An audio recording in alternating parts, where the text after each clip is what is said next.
So I have prepared a much simpler presentation than Eric's, meaning by that as I sent you the abstract, actually I realized that basically this is too much for 25 minutes, 25 minutes plus 10 minutes of discussion. So I thought that for today it would be just enough to clarify what this long title means. And so this is what I'm going to do today, basically. What does it mean seeking for Jesuit psychology, and what are these topoi, what are these manuscripts of the Collège de Clermont, and why do I take into account only this short amount of period, 1564, 1610 in particular. This is, I think, already a big project for the time we have at our disposal. I won't have many quotes. I'm just basically telling you the story that lies behind another project that I'm writing a book actually on Jesuit psychology as taught and transmitted from the Collège de Clermont, the Collège de Clermont, the Jesuit Parisian college, from its foundation, 1564, up to 1610. We will see why 1610 in a few minutes. So, what is this project about? This project of my book, actually, which I hope I will finish by the next year. My focus is that, of course, of working on the scientia de anima, on psychology and doctrines on the soul in general. Where? At the Jesuit College of Paris, as I already said. And this is something that I want to clarify, why I want to do that. And after other studies on this, actually the answer is yes and no. Yes, because there are plenty of excellent historical studies concerning this Jesuit college, the first Jesuit college in Paris. But these studies do not focus at all on philosophical doctrines. They are mainly historical works that focuses on academic practices. One example, the best, is Guillaume, of course it's not coming to my mind now, it's a French book, it's called Du Collège de Clermont au lycée Louis-le-Grand, basically. This is the title. In this moment, the name of the author is escaping me, which is a big work in 3 volumes, but there is nothing about philosophies, just concerning, it's very useful anyway. It concerns the names of the protagonists of the history of the college, from its foundation up to the 18th century. The Collège de Clermont, that later on was transformed by the king in the Lycée Louis-le-Grand, which is actually that what you can see in the picture on the right, on the extreme right of this slide. As you can see, this is today it still exists, the Lycée Louis-le-Grand. If you have taken a walk along the Rue Saint-Jacques in Paris, just in front of the Sorbonne, for sure you have walked past it, and maybe you have noticed that. Now it's much bigger than when it was just the Collège de Clermont, because as they started, the Jesuits were very poor, and it was just a little school, sort of. So I'm so sad that I cannot remember the name of the guy, but just to say that there are plenty of excellent works, historical works, but not, I see that someone in the chat is suggesting me. Yes, Gustave Dupont-Févier, exactly. Thank you very much. Yes, Dupont-Févier. Yeah, but there is nothing on the kind of teaching, on the kind of philosophy they were doing. And that is why I decided to focus on them. Of course, this is not the only reason why. And when, from the foundation of the college up to the first printed book issued at Clermont, which is the De Corpore Animato by an Italian Jesuit teaching in Clermont, Girolamo Dandini. But we are going to talk about him a bit later. I just want to say something to comment on the other picture. This is, of course, not a photo I have taken. This is the first page of a manuscript, which preserves the transcription of the first course taught in Clermont, which is exactly a Compendium de Anime by Juan Maldonado, a Spanish Jesuit. I will say something more about Maldonado in a few minutes as well. So the overall project focused on this object, which is concerned with Paris and in this precise period of time. What do we have to understand by Scientia de Anima? Actually, many things, and these many things are those that comes out from the manuscripts I've studied and that I'm currently studying and that I plan to include in my work. Why there is nothing on the philosophical doctrines taught in Paris? The answer is straightforward, because, as I already mentioned, manuscripts, basically apart from the first course taught there by Juan Maldonado and the book I was mentioning by Girolamo Dandini, all the other sources are still unpublished. So they usually have a look like what you can say in this current slide. They are manuscript text. They have many, and they are actually disseminated all over the world. So there is a lot of work to do, actually. What do we have to mean by Scientia de Anima? First of all, you have to think about what kind of text. Well, this Scientia de Anima is usually preserved, transmitted by commentaries on Aristotle's De Anima, for instance, but not only. Actually, we find Jesuit doctrines on the soul also taught and present in other kind of texts that are not just De Anima, annotaciones in De Anima, but also something that actually at a certain point becomes a genre, a real genre, like it is the case of the De Anima Intelligente, De Origine Natura et Immortalitate Anime, which is the text taught by Maldonado, which now is edited, I edited, and it is published actually. So if you are curious, I will give you the reference. The Origine Natura et Immortalitate Anime is the only record we have of the first classes taught in Paris by this Spanish Jesuit already mentioned, Juan Maldonado, in 1564. He commented on the entire books on the whole De Anima by Aristotle, but we don't have such a commentary. What has come down to us is solely this shorter compendium, this synthesis that apparently he would have written for his students, a synthesis that actually has circulated not only in Paris, also outside Paris. The only two manuscripts that I know are preserved, one in Paris at the BNF, and it is you can see the first page on the left in this very nice French Gothic, and the other one instead has been transcribed by a Swiss monk. We know everything about this Swiss manuscript. We don't know anything about the first one, the French one. But it's better that I stop talking about this because I could get lost in philological details. I spent so much time working on this text, so I could annoy you, bore you to death, basically. We have only two manuscripts. Nevertheless, we have also some traces of the fact that this manuscript was these doctrines was kind of popular, and that Maldonado's classes were very successful. What is this text?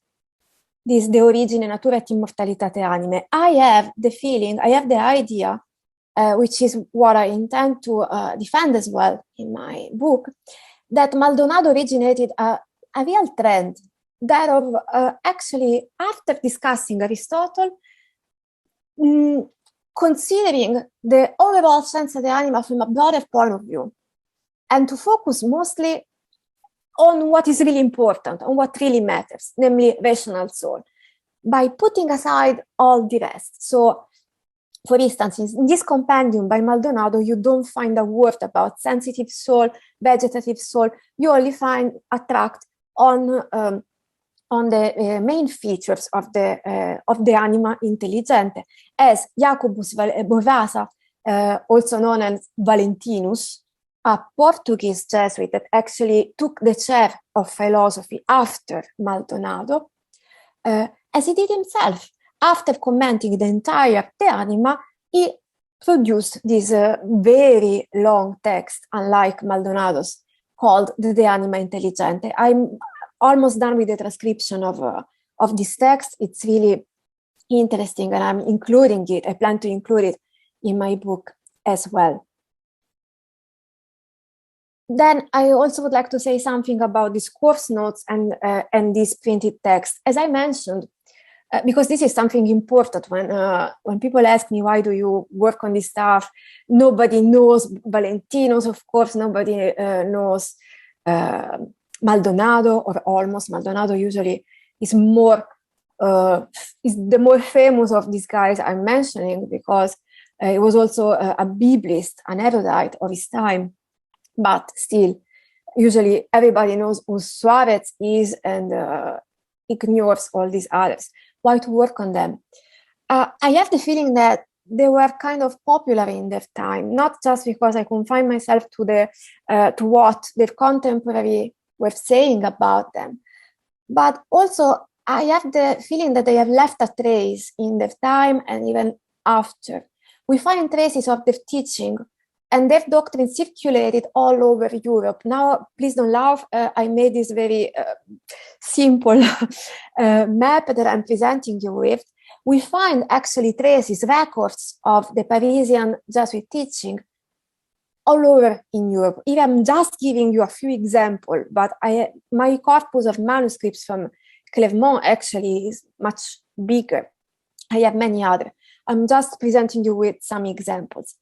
There are Jesuit Parisian manuscripts in Stockholm, in Gotha, in Germany, in Dillingen, in St. Gallen, in Switzerland, in Rome, and Cesena. Of course, also in Paris. But I excluded Paris by purpose. And on the right, you can see instead the only printed book issued from the College of Clermont by Dandini. The title is a program. It's almost longer than the title of my talk today. The Corpus Animato Libri, 7 books, and that's crazy, right? Because this is supposed to be a commentary on the soul. Instead, we have 7 books and not the usual 3 books of the De Anima. Why is that? Because Dandini actually, this is a proof of force. He wanted to show that the quality of the teaching of the Parisian College was great, was the best, and therefore the Jesuits were able to provide their students, and not only their students, but actually to educate everybody with an entire history of the De Anima commentaries. We find in here a book on anatomy, a book on physiology, and so on and so forth. The commentary on the De Anima we find only in the 3 last books. It is a proof, showing off of erudition by Dandini. We find the text in Greek, in Latin. This is something completely different with respect to the manuscripts I was showing you before, that are basically the recordings of the students from the lectures they were listening to, either dictated by the teachers or notes, shorter synthesis of the courses that were circulated after the classes and copied. Why am I saying this? Just to say that even if we don't know if today the memory of a Maldonado or a Dandini or a Valentinus is completely lost, this is a phenomenon that actually interests the entire 16th century. We have to remember all the time that in the 16th century, actually, handwriting and was actually the most common way to diffuse, to transmit knowledge. Printed books were basically an exception and not the other way around. So if we don't know them today, this doesn't mean that they didn't count anything. This doesn't mean that they did not exert any influence in their time. So I'm making some advertisement for that people too now. Great. And then what are exactly the texts I am including in my work, in this project? As I already mentioned, I edited this text by Maldonado, which is extremely interesting. The title is De Origine, Natura et Immortalitate Anime, which is the only record I recall once more of the first teaching by Maldonado, which focused on the soul in Clermont. I have edited this text. This text counts like about 40 folio. It's not very long at all. Valentino's is much longer, but it is incredibly interesting. So to make some timeline, 1564, the Parisian College opens its doors, and Francisco Suarez that very year, as Eric was mentioning, instead enters the Jesuit order in Salamanca. He starts studying by the Jesuit. Then Jacobus Borrasa, the Portuguese, the second professor that actually takes on the chair of philosophy in Paris. So I am focusing on parts of his De Anima and on this tract, De Anima Intelligente. There are many more manuscripts, but I'm focusing just on these two for philological reason. I found these are the best. Then finally, a French one, Jean Chapelier, who has commented as well on the De Anima. This is the less interesting, I must say. And then Girolamo Dandini, who has plenty of manuscripts actually all over Europe. There are so many. I am not sure yet about which one is the best, which one I will consider. He comments on Aristotle at the end of the 16th century and then produces this huge monumental work, the De Corpore Animato, that counts something like more than 3,000 printed folios. It's really monstrous, really monstrous. These are the texts I am mostly focusing. So these are the texts I'm focusing on, and these are the names of their authors. I wanted to read them because I don't expect any of you to be familiar, so I wanted to mention them once more. Let's see. Yes.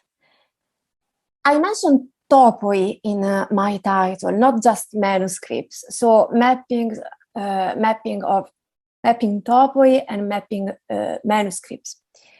Manuscripts provides me with a textual base, but actually my guide is always that of following certain topoi that we find in these manuscripts, and that make me think somehow that all these Jesuits were pretty not conformistic, but that they had like a plan they were following, so to say, because there are some elements that are really current in this De Anima Intelligenti, and so on and so forth. What are these topois? They insist a lot on the nature of the agent intellect as something which is unique. We have only one intellect. The Aristotelian distinction between agent and patient intellect is actually something that they tend to abolish, that they don't want. But they all agree upon this. They indeed emphasize the active nature of the intellect or mind. So there is only one intellect, not two, and this one has an active nature. The nature of abstraction, of course, because this depends on the nature of the intellect itself. The intellect is described mainly as an active power, thinking, namely performing its own particular activity independently from the body, independently from the sensible species, just to be more precise. A certain anti-Averroism, and this is an important point. This is an important point because basically it's very interesting how they have anti-Averroes. They don't quote mainly Averroes in their courses, by responding to a certain idea. You won't mention your enemies in order not to raise the curiosity of your students. Really a censorship, a super censorship. But when they do talk about Averroes, they do it in a brutal way. They really make an abuse of the poor commentator. What does this mean? How do they do that? They mainly focus, as I said, on the active feature of the mind, but also they focus all on the intellect's immateriality, which is what allows them to talk, to defend the soul's immortality. I recall something, namely that the 16th century begins with this dramatic event that is the Apostolici Regiminis, this papal ball, which actually was recommending teachers of philosophy not to teach their students that philosophy on the one hand and theology on the other. They had to go hand in hand, and they had to teach that the soul's immortality is not just something we believe by faith, but also something which is teachable, which is defendable through philosophy. And this is actually something that all these Jesuits I have mentioned apply, they follow it ad litteram, basically. I have the feeling that this has influenced the way they were doing philosophy, the way they were talking about the soul as well. And that is also something that might explain why there is this flourishing of tract called De Anima Intelligente or De Anima Razionali, not just in Paris, also outside Paris. But I will talk about this later. And of course, the last element, one of the last element, I'm just mentioning some topoi. I could not make the list longer for time reason.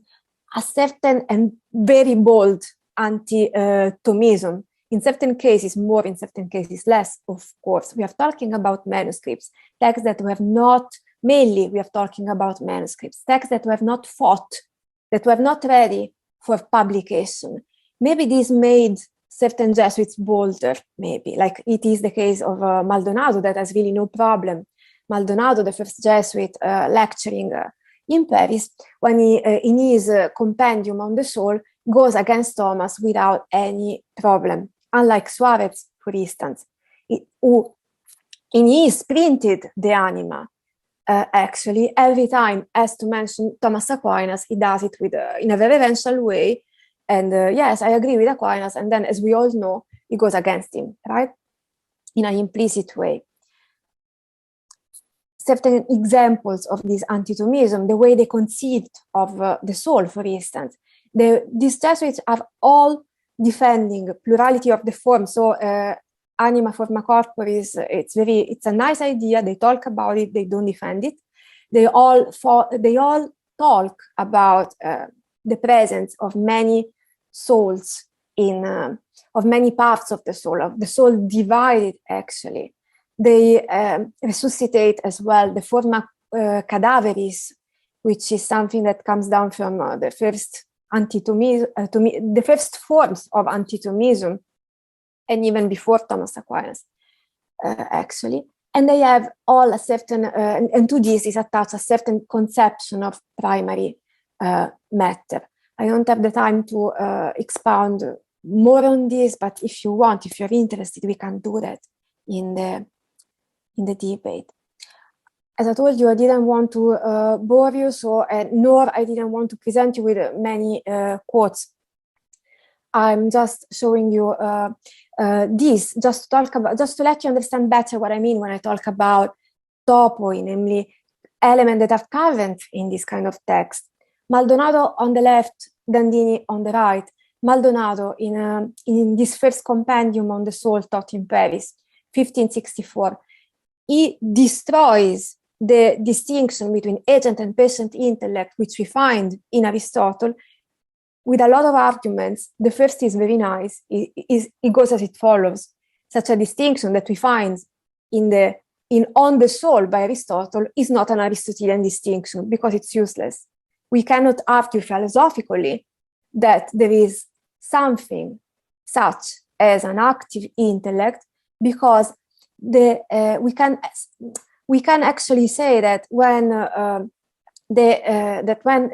when Aristotle talks about these two supposed component of the intellect, is talking about the senses and the intellect, but the intellect as a solely active nature. I will read the beginning of the text. To acquire a perfect understanding of both material and spiritual substances, our soul, by nature, possesses two different cognitive powers, one which cognizes only by being passive, the senses, and one which, whilst cognizing, is never passive, the intellect. The first power is called by Aristotle passive intellect, the second agent intellect. So the distinction still is Aristotelian, it seems so, right? Aristotle later uses the same argument to claim that the agent intellect is immortal, while the passive intellect is mortal. And that is what creates a problem, because Maldonado wants to argue philosophically for the soul's immortality, so he needs Aristotle on his side. Had he not called the senses passive intellect, he would have not said it is mortal. The other intellect instead is a power of the rational soul, and it has nothing in common with the body. Moreover, in chapter 4, Aristotle calls that intellect, which everybody calls passive, apathé, namely impassive. In the same place, he says that the agent intellect always is impassive. Thus, he calls agent intellect the intellect which everybody calls passive. So basically, everybody has always made a mistake as they were reading Aristotle on the, of course, the reference is the most famous chapter 5 of the first book on the soul. If this is not bold, I don't know what being bold means, to arrive to the point that to say that Aristotle actually create a non-Aristotelian distinction by himself. And this text is actually taken on by later at the end of the 16th century by Dandini, who makes exactly the same claims. There is only the intellect. When we talk about agent or passive intellect, we are making a mistake. The intellect has only an active nature, and its activity is only one, thinking. There is nothing as, we cannot distinguish, you cannot detail the process of abstraction as everybody was doing in the before. And something interesting about this text that I'm not reading because I'm very scared to run out of time is that that actually Dandini attributes already to Alexander of Aphrodisia such a position.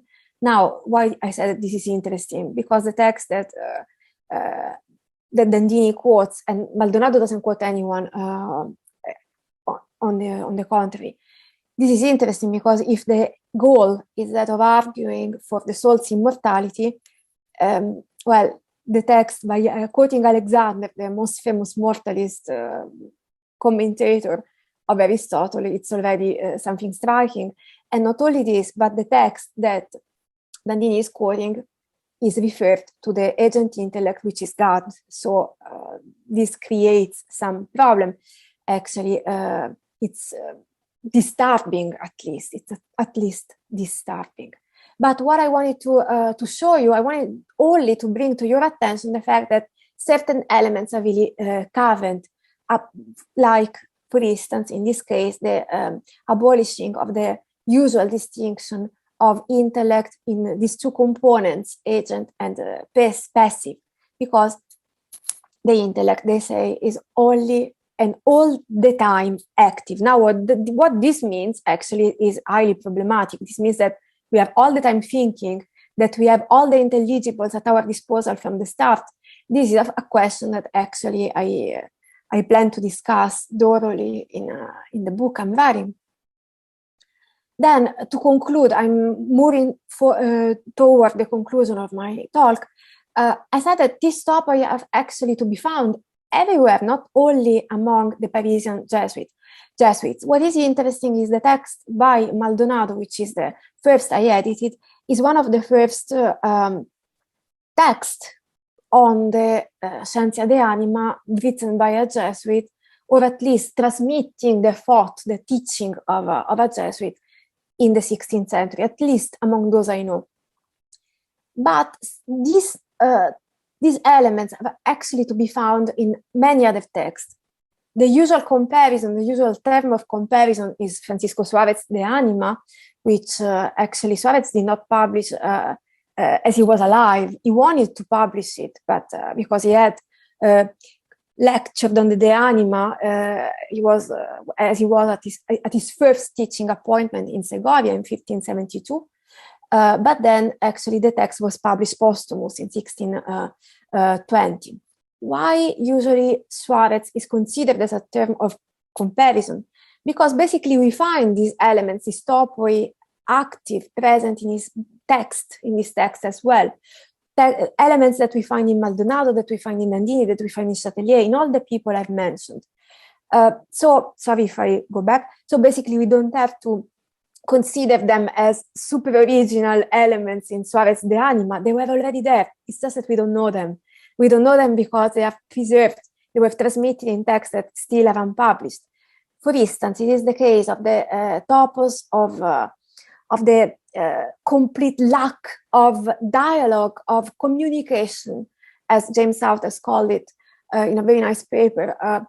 The lack of communication between what? Between the intellect and the senses, the sensitive faculties, the phantasms, and so on and so forth. This is something we find very precisely already in Maldonado's text. I'm not reading the quote, I'm just showing them to you. Then I will share the PowerPoint with you as well. I feel the clicking of time passing. But also Maldonado claims the same thing. I'm not reading Suarez, I prefer reading with you Maldonado. Let us give him the word. The agent intellect cannot make the material form spiritual, even if they could become spiritual. For either he can transform them or he cannot. If he cannot, how does he make them spiritual? If he can, why is not the present intellect doing it, since it is as spiritual as the agent intellect is, because there is no distinction. The intellect is only one unique power. Also, if the agent intellect has an activity, such an activity must be that of thinking, for no cognitive faculty has another activity besides the one after which it is named, just as sight cannot do anything else but seeing. Consequently, the intellect cannot do anything else but thinking. Logical, right? Very minimalistic account of cognition. We are basically throwing away centuries of stories of abstraction, intelligible, sensible species, and so on and so forth. So this is, I called it minimalistic account of cognition, but what it's interesting is the idea that there is no communication between what is spiritual and what is material, and such a gap cannot be bridged in any way. That the consequence, the philosophical consequence Maldonado wants to draw, is that the intellect knows the external object, what is in the world, what belongs to our world directly and without mediation. Still, it remains puzzling for me, the question of our intellect as something, as a power all the time thinking. Are we like God? Of course not. Of course not. So this will keep me occupied for a while. And then to conclude, this is my last slide. Don't be worried. Going back to Paris. So to resume, why do I study this corpus of academic manuscripts? This question has been asked to me, I don't know, many times, because of course it is a huge work that of transcribing, including texts that are still unpublished. It's not at all practical nor convenient nowadays. It's a slow work indeed. But I think it is something that deserves to be done, and something extremely rewarding, because basically from what I have been able to reconstruct so far, these teachers, these professors were actually defending very often a certain occasionalism concerning the complex story of the relation between the soul and the body. They were dualists, they were pluralists in certain cases, and they were actually multiplying the forms, the substantial forms, although very often not explicitly. But I think that it's very interesting if we consider that actually Descartes did not, of course, René Descartes did not, of course, study in Paris, but very close to Paris at the Jesuit College of La Flèche. Well, not to mention Descartes anytime as an arrival point of everything, every time we talk about Jesuits, but I think that everything becomes more interesting if we consider that already these guys were teaching in their classrooms that very, very interesting forms of dualism and almost defending forms of innatism concerning theory of cognition. I want to say again something about methodology, the sources, and the comparisons, actually, because, of course, it's always scary every time I say I have a corpus of manuscripts. Usually, people are bored before I talk or very interested in, it depends. I work as it follows. I am transcribing certain sources. I also am including the compendium on the metaphysics by Maldonado, the first and only record we have of Maldonado's metaphysics taught in Paris, because this is also interesting. And of course, I compare these sources with others that are more known, better known today, like it is the case of Suarez. But I mentioned Suarez, but I could have also mentioned other Jesuits like Nicola Baldelli, a Jesuit who was teaching at the Collegio Romano. The Collegio Romano, unlike the Parisian college, has been greatly studied also from the reconstruction of the philosophical teaching spreading, that they were spreading, for instance. So I include in my work also transcription, but I want to simplify this as much as possible. I don't want to do an editions all the time. In certain cases, I will really focus only on the manuscripts that seems to me to be the best. And again, I mentioned already this sort of Cartesian philosophical background, but this is something I tend to use when I want to sell it. But usually I don't think that this is really not my arrival point. I think that these doctrines, these readings are interesting in themselves, and they also help us out better to understand the 16th century, which is severely understudied still nowadays. And for me, that's all. I will stop the screen sharing, and I thank you so much for your patience.